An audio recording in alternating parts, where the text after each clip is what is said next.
Jaya Radha Madhava Kunja Bihari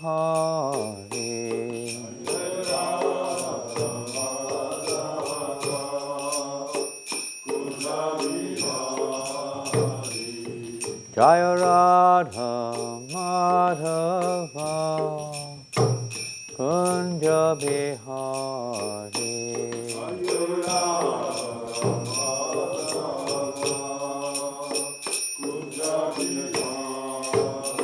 Hare Krishna, Hare Krishna, Krishna Krishna, Hare Hare, Hare Rama, Hare Rama, Rama Rama, Hare Hare, Hare Krishna, Hare Krishna, Krishna Krishna, Hare Hare, Hare Rama, Hare Rama, Rama,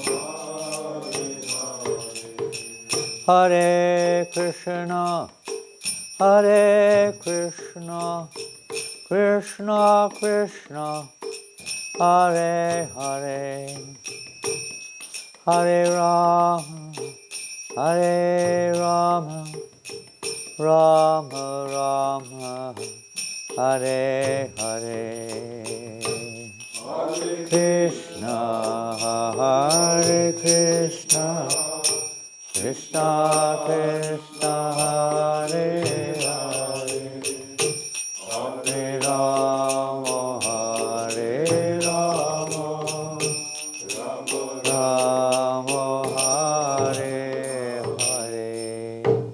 Jai Om Vishnu Pada Paramahamsa Parivrajapacharya Ashtotara Siddhasya A.C. Bhaktivedanta Swami Prabhupada Ki Jai Om Vishnu Pada Paramahamsa Parivrajapacharya Ashtotara Siddhasya A.C.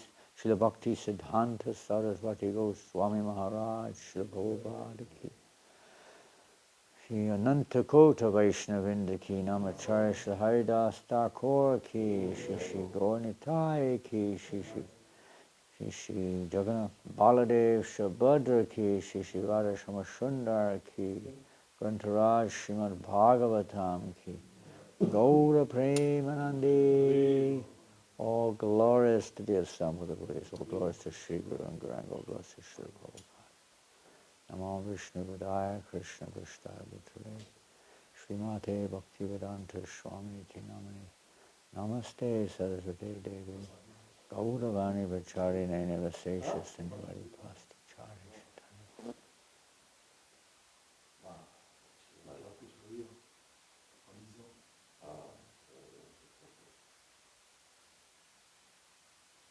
Hare Krishna.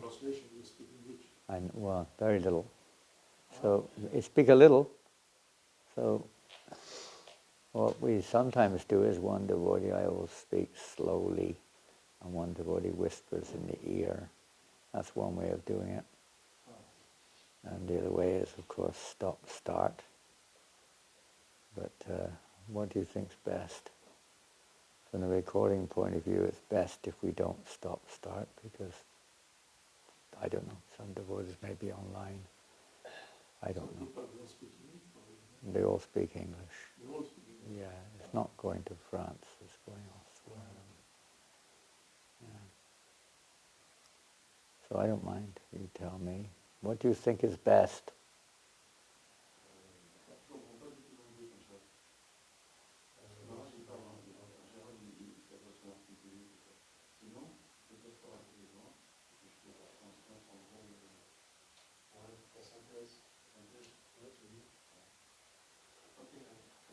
Wonderful. Wonderful to be here and to see you all. Thank you. I heard today that it is Krishnadas Babaji Maharaj appearance or disappearance day. Yesterday, somebody said Jivadasi or somebody mentioned. Yeah. Kinchana Krishna Das, exactly. Om Namo Bhagavate Vasudevaya. Om Namo Bhagavate Vasudevaya.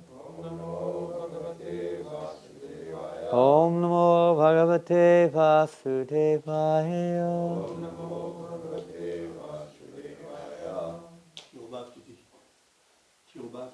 Tirabhav. Today is the Tirabhav of Kinchana Krishna Das Babaji Maharaj. As we all know, very dear disciple of Srila Bhakti Siddhanta Maharaj, very close friend of our Srila Prabhupada. And we just come from Vrindavan,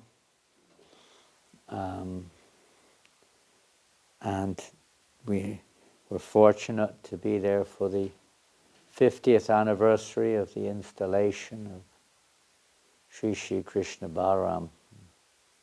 And many devotees were speaking who were there at the time. I wasn't there 50 years ago. Were you there? That's not my problem? No. No. Yeah, but a lot of devotees were, many hundreds were there. And some of them were there and they spoke. Kinchana Krishna Das Babaji Maharaj came up quite often in their talks because he was very close with Prabhupada, and during that last month he was regularly coming around. And as we all know, he was, at least from our point of view, we knew little, and still know little, but we know that he was always engaged, constantly in chanting the holy names, practically speaking. Always very jolly and very happy and very enlightening devotee. So we'll read from the Srimad Bhagavatam. This is I guess we're starting from the beginning, is that right? Mm-mm. Text number 1 onwards. Chapter 90 of the 10th canto. Summary of Lord Krishna's glories.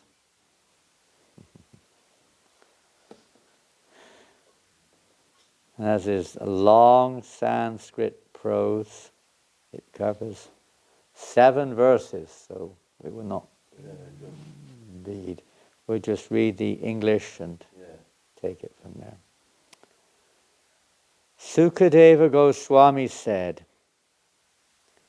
"The master of the goddess of fortune resided happily in his capital city, Dwarka, which was endowed with all opulences and populated by the most eminent Vrishnis and their gorgeously dressed wives." Are you okay? You'll be okay. You tell me if I'm too fast, too slow, too whatever. Okay. When these beautiful women in the bloom of youth would play on the city's rooftops with balls and other toys, they shone like flashing lightning. The main streets of the city were always crowded with intoxicated elephants exuding mudder, and also with cavalry, richly adorned infantrymen, and soldiers riding chariots brilliantly decorated with gold. Gracing the city were many gardens and parks with rows of flowering trees where bees and birds would gather, filling all directions with their songs. Lord Krishna was the sole beloved of his 16,000 wives. Expanding himself into that many forms, He enjoyed with each of his queens in her own richly furnished residence. On the grounds of these palaces were clear ponds, fragrant with the pollen of blooming utpala, kalara, kumuda, and amboja lotuses, and filled with flocks of cooing birds. The Almighty Lord would enter those ponds and also various rivers and enjoy sporting in the water while his wives embraced him, leaving the red kunkuma from their breasts smeared on his body. Commentary by Vishwanath Chakravarti Thakur. What is the title of the chapter? Summary of Lord Krishna's glories.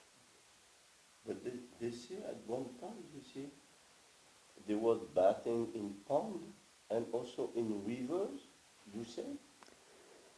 Sporting in the water. The Lord would enter these ponds and also various rivers. Both. How can it be rivers in the fort, in the middle of the... Why not? In the middle of the ocean? Why not? I'm asking. I know. everything is there. What can we see in Dwarka? Everything is there. There are mountains there. Okay. Mountain, everything is there. We may hear it's only a little area, what is it, 86 square miles or something, but it's immeasurable. How is it possible? How many, in Dwarka, what we hear in Dwarka, how many residents were in Dwarka? How many palaces were in Dwarka? It's almost inconceivable, and figures may be given to indicate, but I don't know where, but it's later, maybe even in this chapter, I don't know. But somewhere it's indicated that Ugrasena himself has like 33 trillion bodyguards. What does that mean? It's unlimited. Dwarka is unlimited. Maybe tip of an iceberg that we get the chance to, taste. Little drop appears to us. But that's enough. If we can become drowned in that nectar, how can we understand the unlimited glories of Dwarka? Not to speak of Braj. Yes, rivers. And, well, Krishna can create anything as he likes for the sake of pleasure pastimes. Even just last year we were in Govardhan Eco Village. Some of you have been to Govardhan Eco Village, maybe in Maharashtra.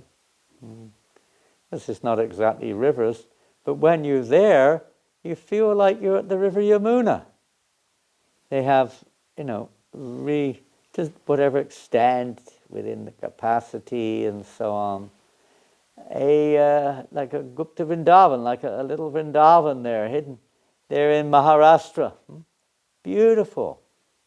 There's the Govardhan Hill. There are actual cows, of course, they have a gosha, but Govardhan Hill is there.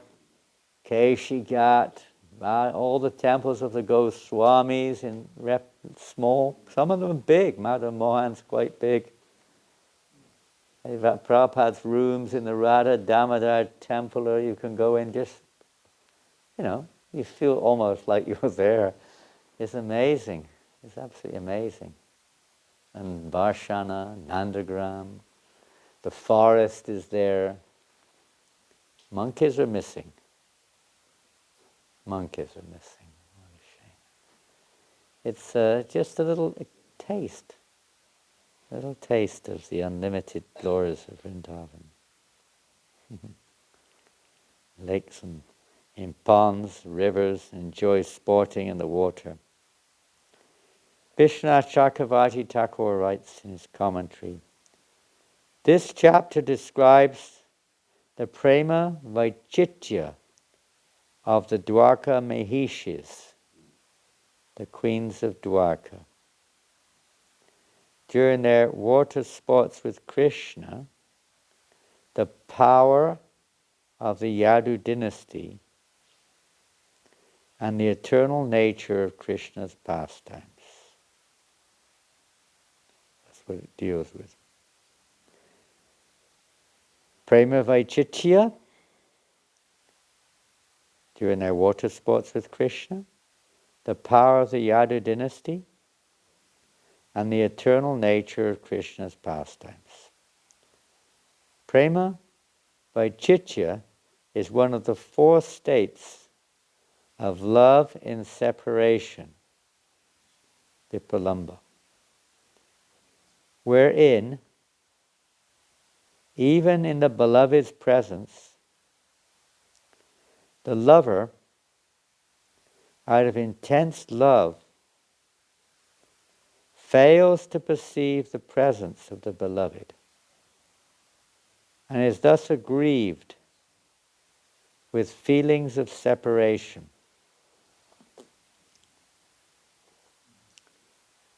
According to the maxim, Madhurena samapayet, all things should end sweetly. Nice. Sukadeva Goswami has described Sri Krishna's water sports in the attractive setting of Dwarka, followed by the rapturous prayers of the Dwarka Mahishis, which are known as the Mahishi Gita. In the first verse, Sukadeva describes the attractiveness of Dwarka to serve as an udipana, a stimulator for loving sentiments. He elaborately describes how Krishna enjoyed in all those palaces, sported in the royal ponds, full of pure, fragrant water, and then played in the clear rivers.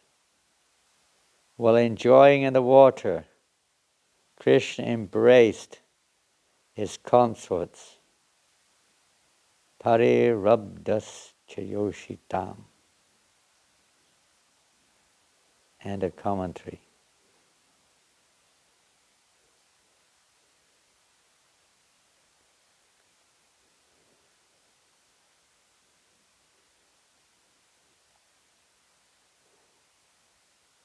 What thoughts come to mind when we hear this commentary? I don't know whether or not in the translation of Vidayananda Maharaj and others in the commentary, whether they've added other commentaries or not, because mostly Vidayananda Maharaj and that team used Vishwanath Chakravarti Thakur's commentaries, but they used others also. I don't know if we have a copy here to elucidate or not. No, only on the computer maybe. So what does it evoke in our hearts when we hear this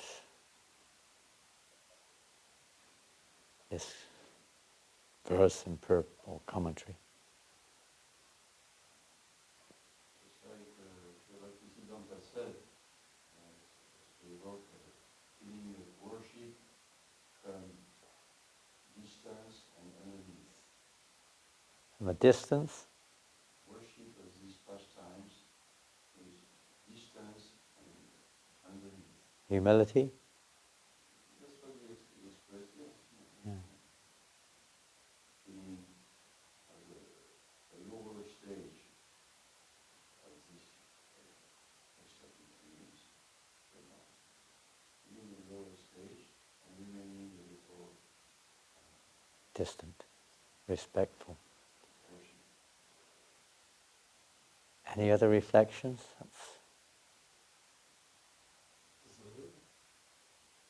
Love is so intense. Even when Krishna is there, I feel separation. Amazing, isn't it? Saura, this place of Radharani, she was letting down the knees of Krishna, and she was disturbed by a bumblebee. And one girl took a stick and chased away the bumblebee. When he came back, he said, Madhusudan left, he will never come back. Madhusudan Krishna, he left, he will not come back. And she felt his spirit. She was there, and Krishna said, I'm here. Yeah. Blinded by love. Yeah. Materially speaking, sometimes a person is so infatuated. There's, I guess, in the material world, another aspect is there. It's also there. We hear in the case of when Krishna came, when Narada Muni rather came to Dwarka, and Krishna was with Rukmini, and Rukmini was feeling very sad. Different. She knew Krishna was there, but she was feeling the whatever they call the emotion of separation, and tears were rolling from her eyes. That Krishna would leave her and go off somewhere. Another form of fear or feeling of separation.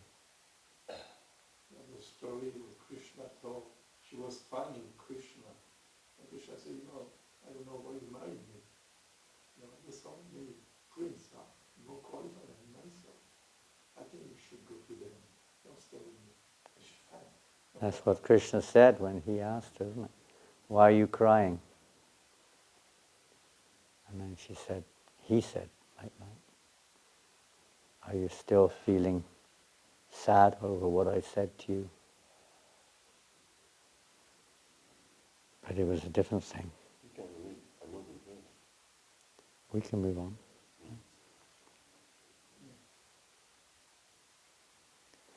Another point here is all things should end sweetly.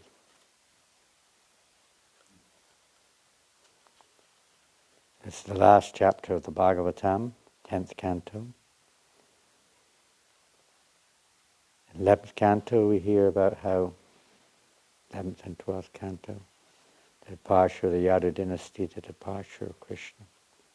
But in this canto we hear ending sweetly with the prayers of the Mahishis and the attraction of Dwarka and the glories of the Yadu dynasty. Setting a nice scene also, just like we have in our temples.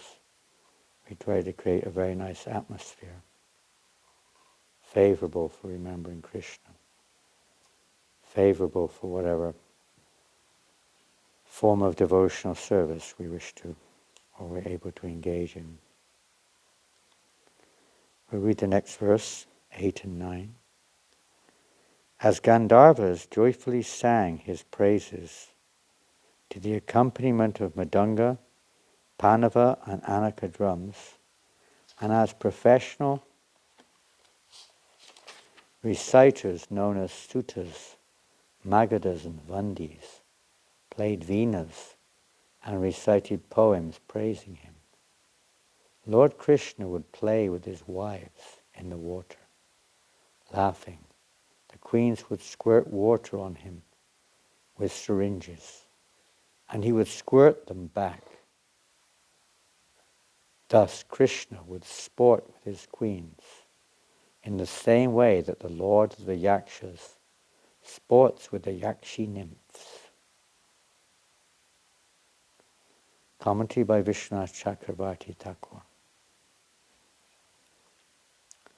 The queens soaked Krishna's body with water from their water guns, Rechakai. They are compared to the Yakshis because of the ferocity of their sporting. Ferocity. Ferocity. Yeah. They were pretty. à cause de la férocité qu'elle mettait à asperger le Seigneur. Pretty fierce. Pretty enthusiastic. Sometimes our kirtans get a little wild or enthusiastic. Hopefully not too ferocious. Sometimes they used to. Sometimes it is, yeah. Yeah, Neighbors are complaining. the neighbors would complain. It's so ferocious. In the 70s, oftentimes, the kirtans especially, when you had the Radha Damodar party in full swing, and Guru Kripa might be there with a Namahata party and so many heavy kirtaniyas. It was pretty wild. Hari's story was wild like anything. Bhakti Vikash was wild. We in Kuala Lumpur, when I first went to Kuala Lumpur in the early 80s, and mid-80s then, a lot of new people were coming around, new brahmacharis were joining. And I never forget Bhakti Vikash Maharaj. Normally we think of him as being rather conservative in terms of ISKCON. And he was wild. We used to have these sports in the kirtan. Imitate maybe. We used to take hoses, water hoses, these fire hoses and things, and just squirting it all over the devotees. And then sometimes mixing, same thing with syringes, colored water, squirting it all over the kirtan party, throwing devotees into vats of dyed water. He would do all these things, He was wild. We were all a bit wild in those days, kids. Installation of Advanced and Vrindavan, Italy. There was that also. So the Abhishek is a buckets of honey on the babies, and we found out strewing honey on the crowd. Whoa. Expecting dairy.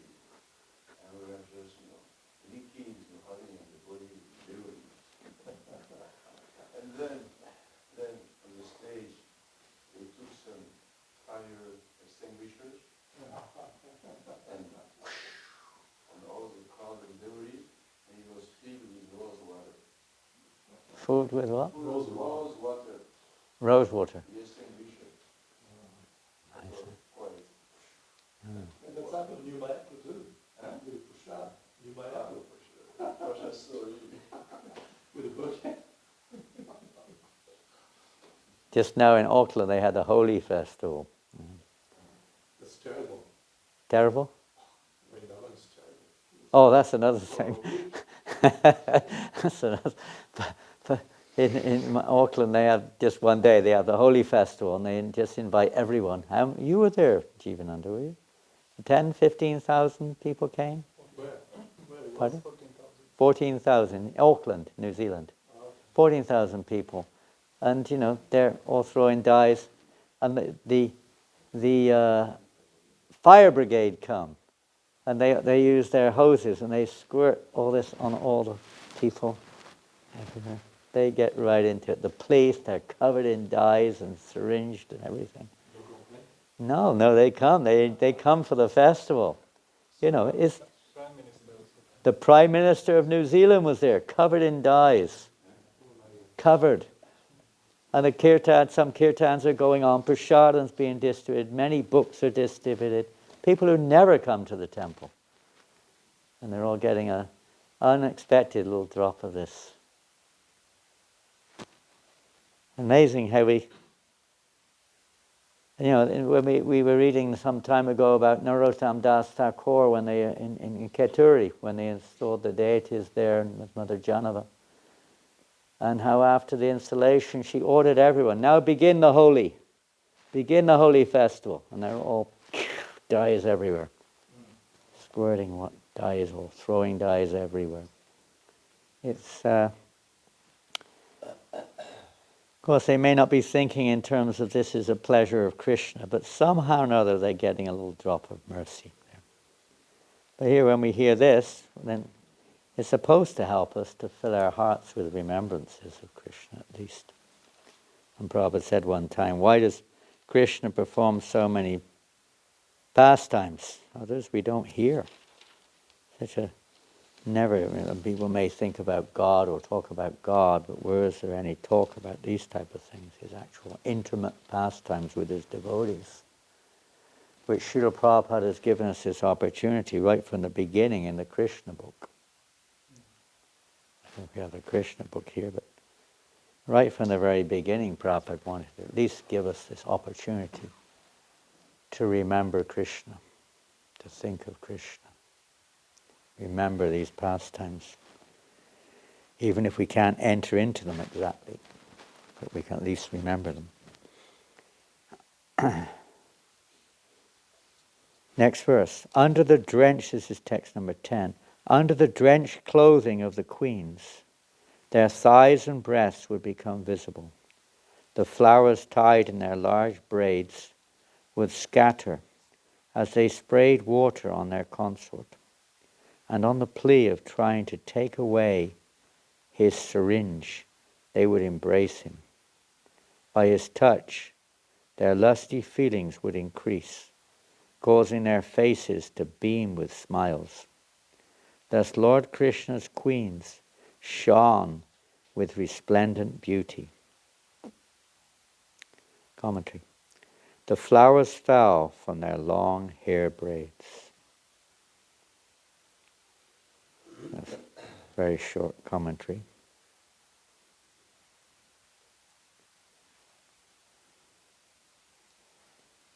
Next verse. Lord Krishna's flower garland would become smeared with kunkuma from their breasts, and his abundant locks of hair would become disheveled as a result of his absorption in the game. As the Lord repeatedly sprayed his young consorts, and they sprayed him in turn, he enjoyed himself like the king of elephants enjoying in the company of his bevy of she-elephants. You know the word bevy? Bevy. It's like his collection or group of elephants. As he, king of elephants, enjoys in his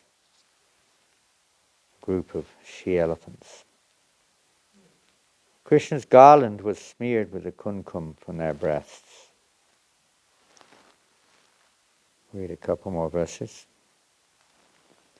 Afterward, Lord Krishna and his wives would give the ornaments and clothing they had worn during their water sports to the male and female performers who earned their livelihood from singing and from playing instrumental music. Commentary. Vishwanath Chakravarti Thakur. Commentary. Afterwards, Krishna and his queens gave the ornaments and clothing used during their water sports to the musical performers. In the word natanam, male performers, the genitive case is used for the dative case.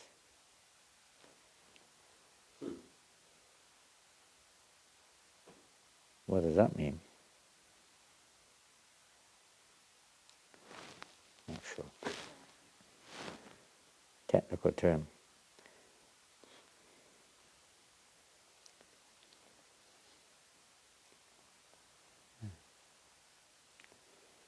Krishna and his wives would give the ornaments and clothing they had worn during their water sports to the male and female performers, who earned their livelihood from singing and from playing musical instruments.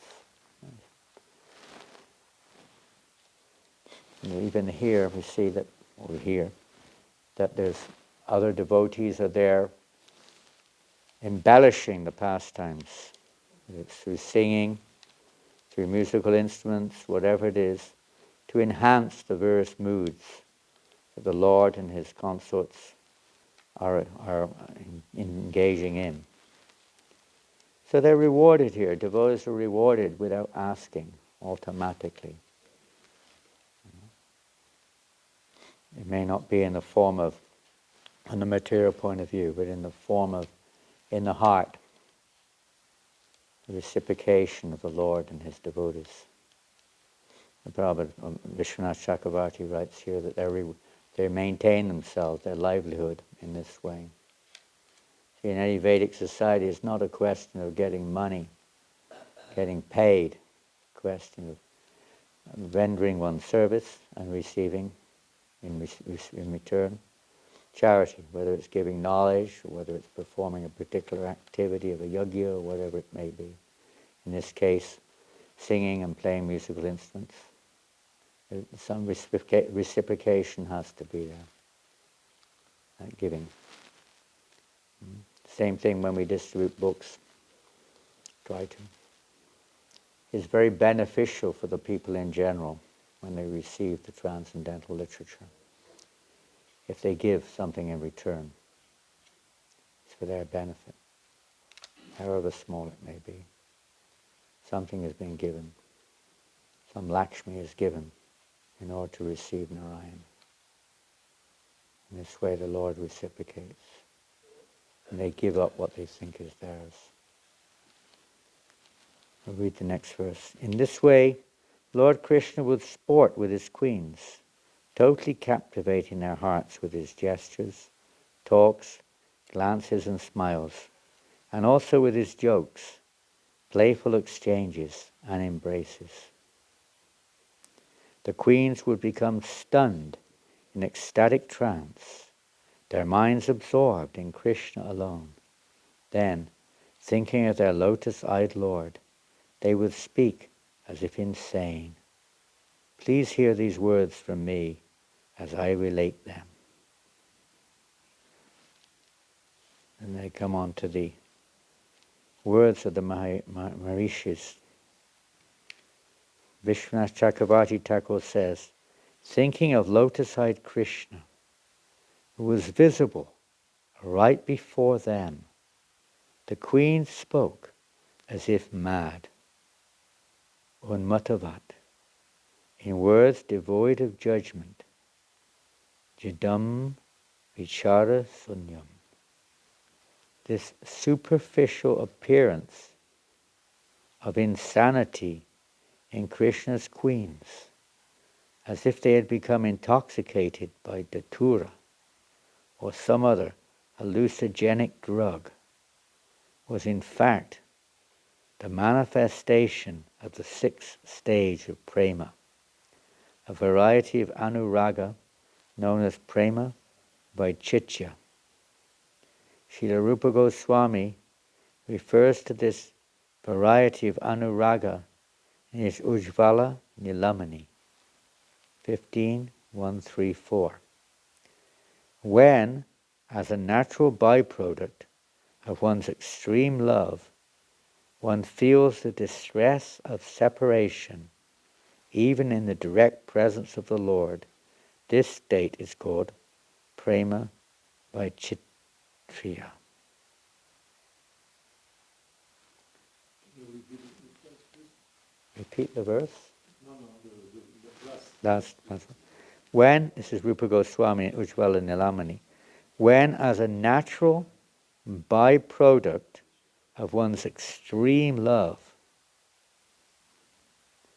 one feels the distress of separation, even in the direct presence of the beloved, this state is called prema vaicitya.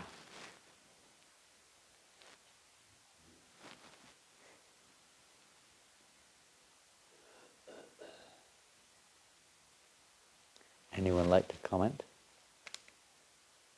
It is something unknown Yeah, beyond there. for us. But it is good to hear about that it is existing. But in this way we can understand, speak for me, that we are so far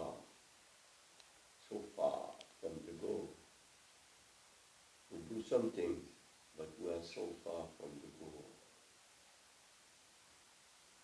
Where is this prema vichita? Even ordinary prema, we barely have. There is no love. Love is absent. We do some things, some bhakti, some activities, some cooking, some cleaning, but where is the love? Maybe a little taste for the service, a little taste, a little relationship with Prabhupada or with our Guru. Mhm. Something is there. Something is there, but very far from. Far from When we hear this. this, prima vichita, I mean, even in the presence of the Lord, we feel He is not here. Oh. But Goswami is explaining before in his Vijvala Nilamani that actually the starting block of love, it's called mamata. That if you don't feel family relationship, very deep, tight family relationship, then how can love develop? First, you have to feel his mind, just like a mother with children. So, in the same way, wife is thinking, my husband is mine, then love can develop.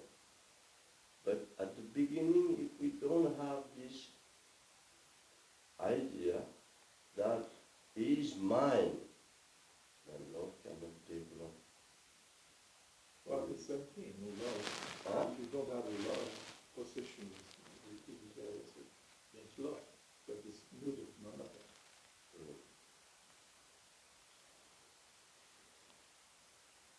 So this idea of he is mine, this is the beginning. Very What about if we precise think, well, mind. that this is my service to my spiritual master? Yeah. Prabhupada said that in regards to, was it Bhargava, I think, he said to Prabhupada he had no love. All your other disciples have so much love for you. Prabhupada said, what are you Yeah. doing? This is one aspect. What is that? He said, what are you doing? He said, well, I'm taking pictures, Srila Prabhupada. What for? And explained it. Well, so other devotees can, see where you are, and, for the books and different things. He said, you're doing this voluntary. I'm not asking. It's voluntary. So this is also love. Some love there for Srila Prabhupada. Manifesting through service. One time Srila Govardhan Maharaj said that. He said the disciple, if he has love for his guru, some affection. Yeah, something is there. Not very absolute, but something's there. Fan it. Fan the spark. Focus on it. Yeah, in the context of the connection between devotee and Krishna, Gokul Chandra. yeah, the connection is parallel. On one side, devotee and Krishna is love, and the disciple and spiritual master. In the Vichitya, Prema Vichitya, can we, is it parallel to say that just like when we read, Prabhupada book, he's there, and he said, I'm there, but we fix the direction. Is it a connection with what he said here? No, Huh? different. Different? Yeah. The separation from the spiritual master? Of course, it's simultaneous. What would be the cause of feeling like that? No. I guess. Could be. Or it could be other things. if it's actually what about fear? Would fear come in? You're afraid he's there, but you're afraid you're not qualified, you're afraid you're not performing, you're afraid, not sure, how Prabhupada or your spiritual master is feeling, and so on. Maybe some fear, maybe. On the other side, you could say that Prabhupada or the spiritual master is there, but you're not there. Sometimes just nothing there. We have some agenda, that's why. We have an agenda. Yeah. Another agenda.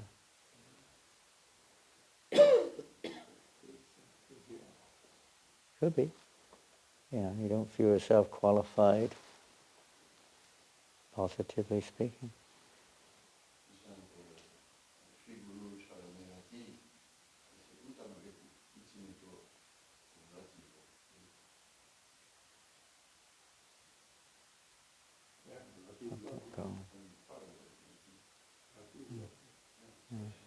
Love for the spiritual master.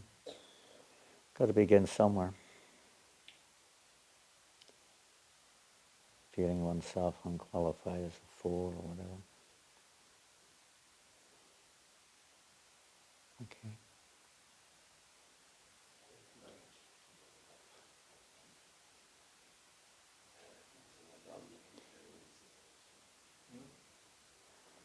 Why do you put yourself out?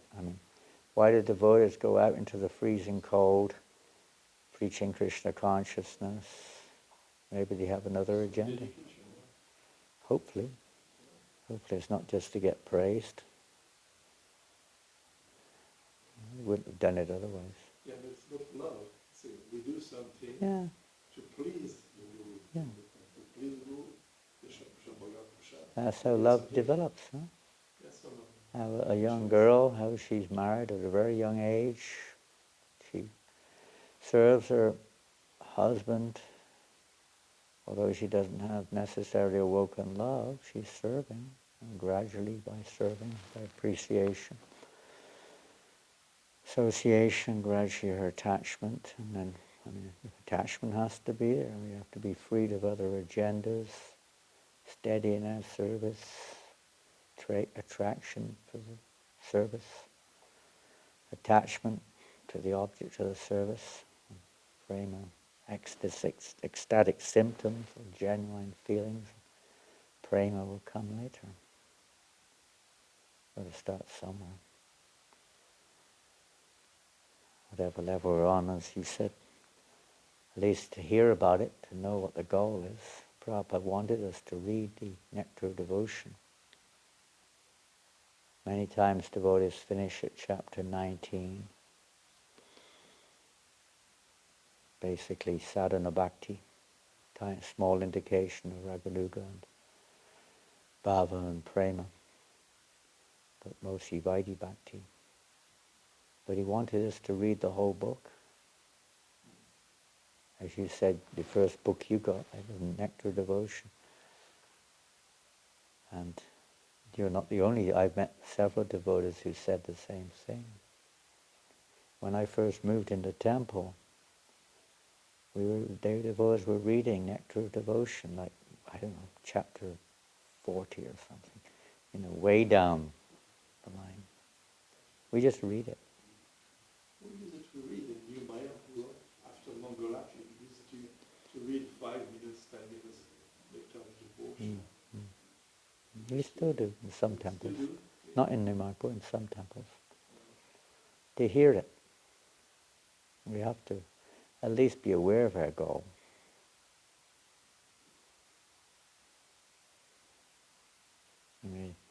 Not yet quite be able to be there, but at least to be aware. And follow the path leading to that goal.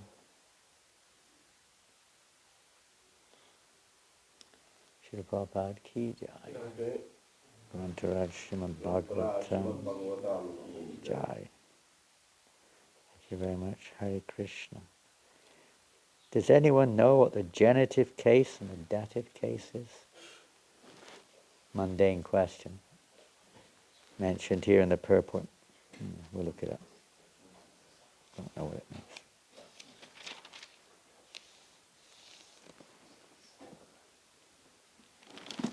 Hare Krishna.